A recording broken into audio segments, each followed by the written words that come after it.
Hello, fellow Capella learners. I am Dolores Abonkes, and I am one of your teaching assistants for the Schools of Public Service Leadership and Nursing and Health Sciences. In individualized academic settings, paraphrasing and plagiarism associations aren't always clear to college learners. As such, I would like to share with you strategies from my own personal knowledge and experience as a writing consultant, key principles on how to avoid plagiarism.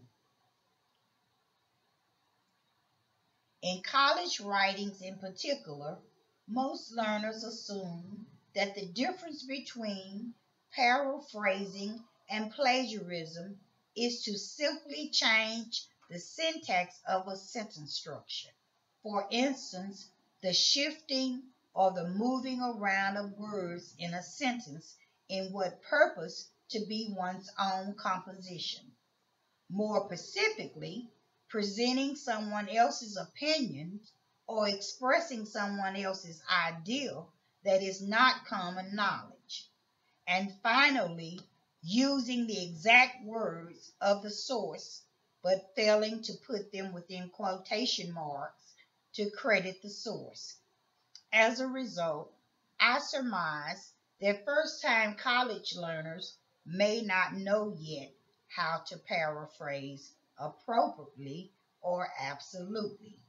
In turn, some learners need help in bringing common sense solutions to develop and organize their own thought to express them in their own words. In any of the above cases, to paraphrase correctly, learners must first and foremost understand the text and ideals of the source. In many instances, I found that when learners can express their understanding of what they read across sources and can convey the meaning of the language intent, often than not, the ideals of the source becomes more decisive. I see this strategy as relevant since it enables learners to express an understanding of their interpretation of the source.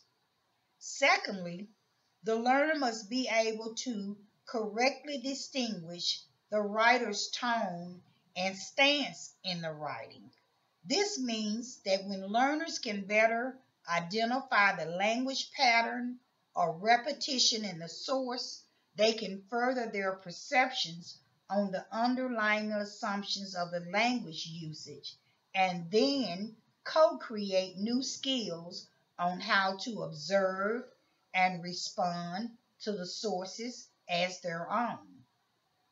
Research based on academic integrity pointed out that there is significance in focusing on the writer's tone and stance as an effective means to address plagiarism.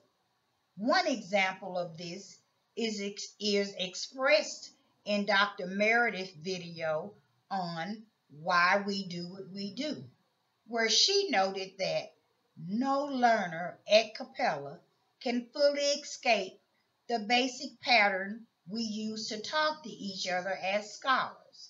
And equally as important, academic integrity means that you do everything you can to take the reader back to the sources you use. In essence, it is appropriate to emphasize that the principles of academic integrity really does matter. Third and finally, the uniqueness of becoming a teaching assistant in the Learning Success Lab has been for me offering learners academic advice on how to become smart strategists, specifically helping them learn how to evaluate their own work as a way to find their distinctive voices. What that means as it relates to helping learners understand ideas about avoiding plagiarism is that they must reflect on the citation processes to be able to draw out the ideals from the sources they read and then show where the sources were drawn from. And so, as a teaching assistant, I offer this advice. When and if you find yourself struggling with citation processes, it's likely you will need some help on how to use them with confidence. Visit us in the Learning Success Lab.